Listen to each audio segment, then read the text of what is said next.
Selamat pagi untuk kita semua. Perkenalkan, nama saya Albert Suyudin, NIM 230-3003, kelas A semester 3, jurusan Sosiologi, Fakultas Ilmu Sosial dan Politik, Universitas Nusa Sendana Kupang. Baik teman-teman, pada video kali ini saya akan menjelaskan materi dengan judul Kegilaan dan Obat-obatan. Judul ini saya ambil di buku review pertama saya, yaitu Pendahuluan Cambridge dari mata kuliah Teori Sosiologi Modern.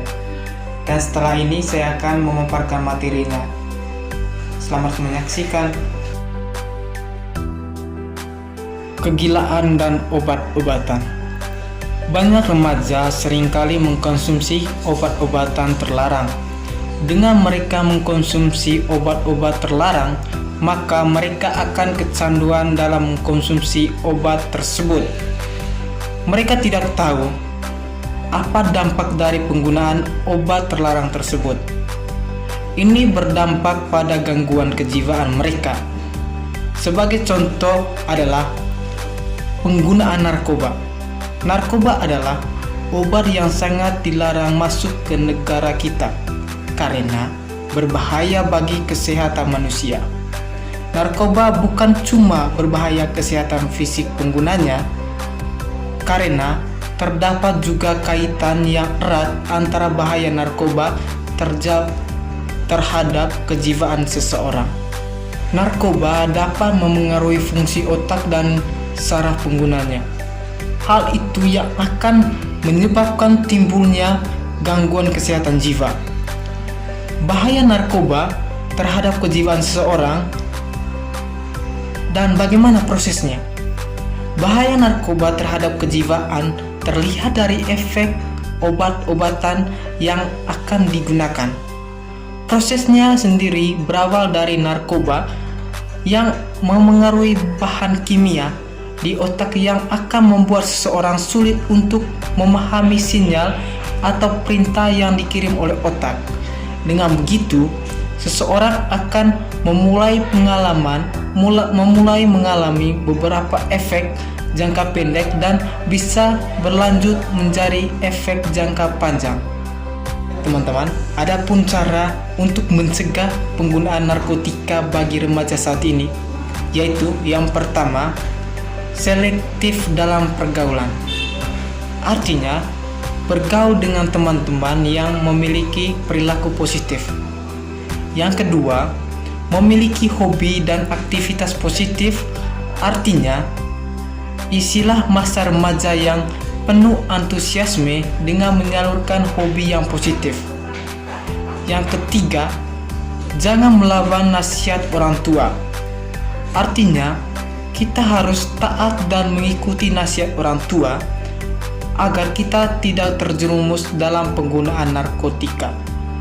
Teman-teman, itu tadi pendahuluan dari materi yang saya bawa pada hari ini, yaitu kegilaan dan obat-obatan. Dan sekarang kita lanjut ke pembahasan materi intinya. A. Sejarah kegilaan. Minat penelitian dan publikasi Foucault yang paling awal berfokus pada pelembagaan kedokteran, khususnya psikiatri pada abad ke-19.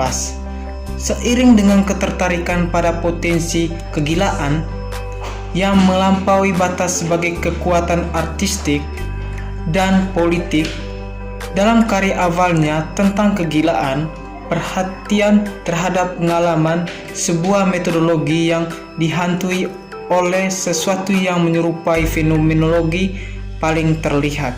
Foucault ingin menulis sejarah revisionis penyakit mental yang akan menjungkir balikan pandangan yang diterima umum mengenai liberalisasi pengobatan gila dengan kelahiran psikiatri modern. Investasinya dalam topik ini dan perspektif dari mana dia mendekatinya adalah ambigu dan berpotensi kontradiktif. Setelah membaca filsafat di universitas, minat Foucault kemudian beralih ke disiplin psikologi, dan pada tahun 1952 ia dianugerahi diploma dalam psikopatologi setelah belajar di bawah James Daly di Institut de Psikologi. Di sana, dia akan melanjutkan untuk mendapatkan pengalaman klinis bekerja di Rumah Sakit Jiwa Paris Saint-Denis. Meskipun dia tidak kembali ke universitas untuk menyelesaikan pelatihan yang memungkinkan dia untuk berlatih psikiatri. Jadi, sampai batas tertentu, tulisan-tulisan Foucault pasti berasal dari pengalamannya bekerja dalam peran profesional kesehatan mental dan pengamatan langsungnya terhadap orang gila. Namun, sebaliknya Foucault menyarankan dalam kata pengantar edisi pertama Histories of Madness-nya bahwa kegilaan akan menjadi sudut pandang subjektif daripada objektif dari sejarah.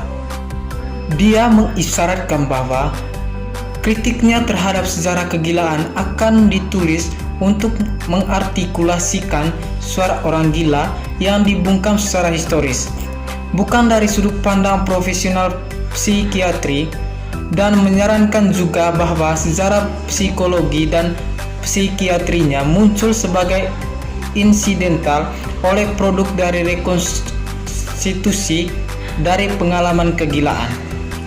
Saat mengejutkan bahwa sebagian besar bahan utama untuk teori kegilaan Foucault terdiri dari tulisan-tulisan penulis yang pernah menjadi pasien psikiatri, seperti Nerval dan Roussel, daripada catatan kasus biasa dari pasien yang kurang terhormat, seperti yang akan terlihat dalam karya yang dihasilkan dalam disiplin psikologi atau ilmu sosial lainnya, atau memang dalam sejarah yang lebih tradisional dari profesi kesehatan mental.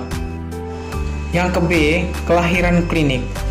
Karya utama Foucault lainnya tentang pengembangan disiplin kesehatan oleh Birth of the Clinic pertama kali diterbitkan pada tahun 1963 dalam koleksi yang diedit untuk Gallimard oleh Canguilhem, menawarkan contoh yang lebih terlokalisasi tentang cara pengobatan modern berkembang daripada madness and civilization, sebuah akun yang kurang riuh dan jelas polemik daripada karya sebelumnya. Itu berfokus tepat pada dampak sosial yang pengembangan model medis dan wacana antara akhir abad ke-18 dan pertengahan abad ke-19, periode yang menyaksikan perpindahan dari obat spesies menjadi obat berbasis klinik.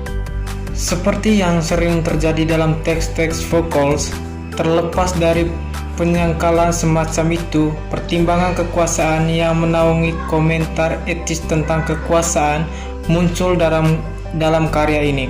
Namun, apa yang ditekankan Foucault di sini adalah bahwa tidak seperti Histories of Madness yang sementara secara nominal berkaitan dengan tren sejarah, juga secara ambivalen dengan teori fenomenologi tentang kegilaan murni yang sudah ada sebelumnya tunduk pada wacana.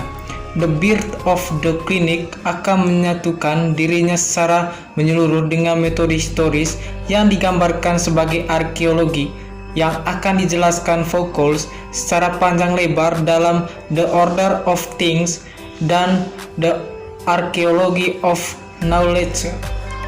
Arkeologi dalam pengertian ini adalah sejarah yang tidak peduli dengan pengalaman individu atau agen masalah.